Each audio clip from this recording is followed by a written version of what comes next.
Morning Drive, brought to you by Golf Pride. Welcome into Morning Drive. Damon Hack with you on what would normally be Masters Week. And our next guest, well, he's done some of his best work during Masters Week. The three-time Masters champ, six-time major champ, and member of the World Golf Hall of Fame, Sir Nick Faldo, joins us. And Nick, before we begin, these are unprecedented times with this COVID-19 pandemic. How are you and your family doing? Well, we're fine, and I'm still here at the Players. I've got a place here at Ponte Vedra Beach, so we've been here now, which is into our fifth week. Just Lindsay and I and three very big puppies, so they entertain us. We've been pretty strict. Actually, Lindsay's strict tells me off, so I went shopping the other day with my mask and everything, so we've been doing our bit. We play tennis on the front drive and pickleball. I got a home gym out back. Brought all my weights from Winter Park. We're kind of busy doing nothing, or I'm brainstorming for when we finally get set free. Well, because of this pandemic, things are different. We have a revised PGA Tour schedule. Let's take a look at some of the big events, because we know the Open Championship has been canceled and the Masters has been moved to November. What are your thoughts on an autumn Masters? Well, number one, I'm delighted that we, fingers crossed, will get a Masters in 2020.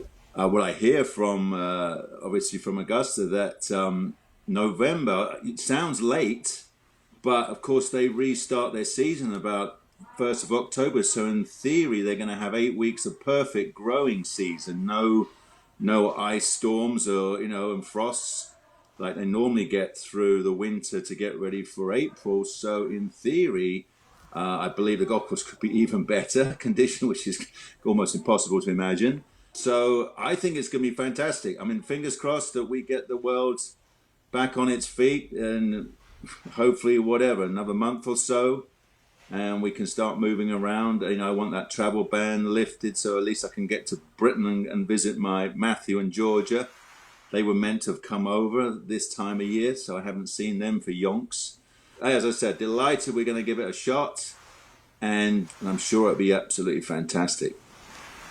Well, Nick, we spoke to Jack Nicklaus earlier in the week. He predicted that because of this move to the fall, that it could actually aid Rory McIlroy in his pursuit of the career Grand Slam, because he's had such great success in the state of Georgia in the fall at the Tour Championship. What do you think of that notion?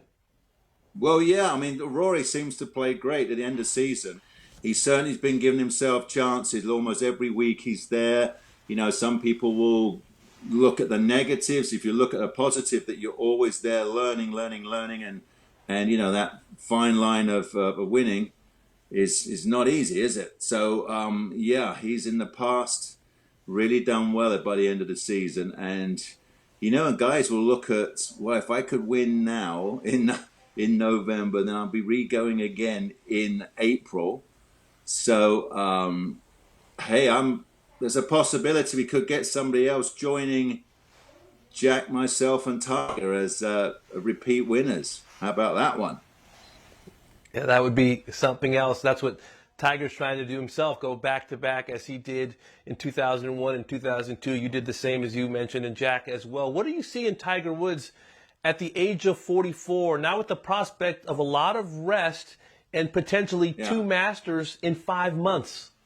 Well, when we finished the season, earlier this year, I mean, Tiger only played, he plays Riviera, and then didn't do well, and then he disappeared. He didn't keep withdrawing for the next month, obviously right way through, including the Players. So that's a little concerning that obviously, even though he's at home in warm weather in Florida, he couldn't get his back ready. So I think that's probably the biggest concern, that can Tiger put together, 1 week. Obviously, we saw from this last month or so, he couldn't even be confident he could get 1 week of golf. So how he's going to be able to play, a schedule, I have no idea. So his back rules his career right now, his golf career. So, and he knows exactly how it feels, what he thinks he can do, and that's obviously why he withdrew and didn't play for a month. in hope to get it ready for Augusta. But we will see. We'll see how he's able to rest, re-strengthen it. I'm sure. I mean, it's going to be quite hilarious to see the difference in these guys when they come out. I mean, how big is Bryson DeChambeau going to be when he returns? I mean, if he's pumping iron for 2 months, he's going to come out like Arnold Schwarzenegger, Mr. Universe, playing golf. No doubt, a lot of unknowns that we'll find out about in short time. I want to travel memory lane with you for a minute, Nick. Back in '89, you had that playoff at the Masters against Scott Hoke. You've called that putt 25 feet in length in the playoff the purest putt you've ever hit. What do you remember about that putt? Well, it was getting really dark. I mean, really dark. I hit that 3-iron from the right-hand side, and I saw it turn over in this kind of grey mist. And by the time we got down there onto the green, I looked across at 12, and I thought, oh my God, how are we going to make a decision? I mean, if I say I want to stop, who's going to listen to me? It was really dark. So anyway, I got to the putt, and the funny bit was my caddy, Andy Prodger, came down, and I said to Prodger, I said, what do you think? And he said, all looks a bit of a blur to me, Gov. True as I sit here, I said, all right, you go up the other end and hang on to the flag, and I'm down this end. And I'd been working with Mike Hulbert, or Hubby. We played practice rounds together, and we got the putting stroke down as simple as, take it back with the left hand, hit it with the right. So when I grabbed hold of the putter, I'm squeezing the blood out of it for 2 seconds. I thought, okay, relax, go. So I let go. And by the time I'd let go, I literally said left, right. And that thing came off as I described. It's the sweetest putt. It just came off sweet. It was good 3 foot of break, and whoosh, and it was in. That was it. So that all took a couple of seconds, and then bang, I've won. So from what happened on the 10th green to the 11th, nobody predicted that one. How about your final green jacket, Nick, in 1996? I think you maybe don't get enough credit because of the struggles and collapse of Greg Norman that day with his 78, but you shot 67. What are you most proud of about that final round back in 96? Probably most proud because it was mentally, obviously, a really big battle that week. I wasn't quite as confident as maybe I was in 90 or 92.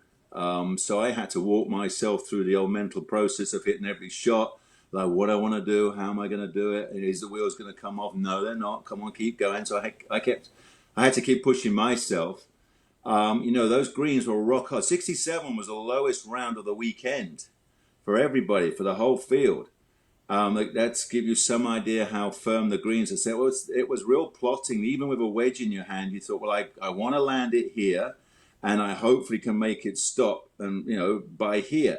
And so that meant really steering yourself away from the fall-off slopes and that sort of. So you had to. It was almost like taking your medicine on each shot. It was like, what's the best I can do? Well, it's there, and I was able to do that.